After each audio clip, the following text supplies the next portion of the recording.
श्री गजानन महात्म्य अध्याय 6 प्रारंभ. श्री गणेशाय नमः. सगुणावरा कृपा खरी, असता तया काय दूरी, सदैव तूच सहाय्य करी, भक्तराणा उपासका. हाच अनुभव येई त्यासी, जो करी संत सेवेसी, रिद्धी सिद्धी पदीच्या दासी होऊनिया राहती. आता पुढील कथा सुरस ऐका श्रोते सावकाश. भक्तनेती मळ्यात कंसे खावया गजानन. कंसे मक्याची घेऊन बंकट येई स्वयंहून, भाजण्या अग्नी चेतवून सकल बैसले सभोवती. वृक्ष चिंचेचे अपरंपार, आगी मोहळे तयावर, होता तिथेची धूर, पसरल्या माशा चहूकडे. गेले पळून सारे जण, राहिले एकटे गजानन. माशांनी अंग झाकून गेले ऐसेची जाहले. महाराज असती शांत, मक्षिकांची न तया खंत, नवल ते पाहते भक्त, सहनशीलता ती पाहुणे. माशा मोहळ सर्वतेची, रूप स्वमेव ब्रह्म हेची, निज लिलेने दाविले साची, आला धावणी बंकट. होऊनी गेला एक प्रहर, भक्त झाले चिंतातुर, काटे शरीरी अपार, बोचलेले ते पाहती. बंकटलाला बोले वचन, या सर्वांची कारण, मीच एक असे जाण, दुर्दैवी खचितची. पाहुणी बंकटाची स्थिती, परतुनी मक्षिका लाविती, कौतुक तेच दाविती, सकल जनासी ते दवा. काटे रुतले ते पाहून, बंकट करी पाचारण, चिमटा सोनार घेऊन आला असे त्या ठाई.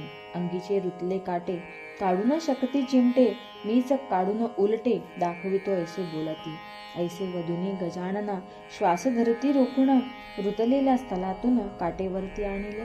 ऐसा पाहता प्रकार, आनंद झाला सकला फार, तो बघता अधिकार, चकित ते जन जाहले. कंसे बाजुनिया भक्त, आनंदे बैसले खात, परतून गेले गावात, जनसमवेत समर्थांच्या. महाराज येती अकोटास, भेटण्या बंधू नरसिंगजीस, गुरु कोतशा अलीस, मानुनी जे असती हो. नरसिंग विठ्ठल भक्त, जन्म मराठा कुळात, ईश चिंतनी सदारत, श्रद्धास्थान ते जनतेचे. घनदाट अरण्यात वास करुणी एकांत, नरसिंग राहती नित्य, तया संत हे भेटती. आलिंगले एकमेका, बैसले आसनी एका, भावन उरला परका, हितगुज करीते जाहले. प्रपंच करुणी परमार्थ, साधिला हेतू तो सार्थ, ज्ञानोपासना यथार्थ, करुणी राहिला निर्दोष तू. कर्म भक्ती योग मार्ग, यांचाची घडो संसर्ग, रंगविना अंतरंग, हाच मार्ग सुलभ हो. जैसे जैसे कथन केले, तैसेची त्याने मानिले, चरण भावे वंदिले, परोपकारी निसंशय.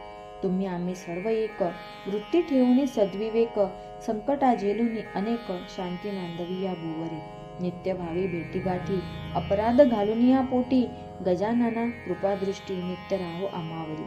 अशक्य तुम्हा नसे काही, योगक्रिया जाणताही, भाव दुजानत राही, बंधू धाकटा मीच हो. सोने जैसे बावन कसी, कमीपणा ना येई त्यासी, संत महात्मा त्या गुणराशी, साक्षात्कारी तुम्हीच हो. कानना प्रति दोन संत, वार्ता पसरिली आकोटात, दर्शनासाठी जन तेथ येऊ लागत क्षणात ते. इतक्या माझी गजानन, आधीच गेले निघून, दर्यापुराच्या सानिध्य जाण, येऊनी राहिले शिष्या सवे. भेट देती ब्रजभूषणा, वेद पारांगत विप्रजना, शिवर गावी पूजनी, अर्धदाना करीत असे. प्रातकाळी नदी तीरी, विप्र येता सदाचारी, पूजा पात्र तया करी, योगी राजा हा भेटला. उदयाचली मित्र आला, तम अवघाचे निमाला, ब्रह्मानंदी डोलत बैसला, योगिया ऐशा पाहितो. सूर्यासमान ती कांती, अजानुबाहू गुरुमूर्ती, ब्रजभूषण हर्षला चित्ती, अर्धे पूजिला. साष्टांग केला नमस्कार, मुखे त्याची नामगजर, नभोदरीचा भास्कर, प्रत्यक्ष भुवरी पाहिला. हृदयासी तया लावून, दिले तया आलिंगण, धन्यत्व पावे जीवन, आशीर्वर्ष तया लाभला.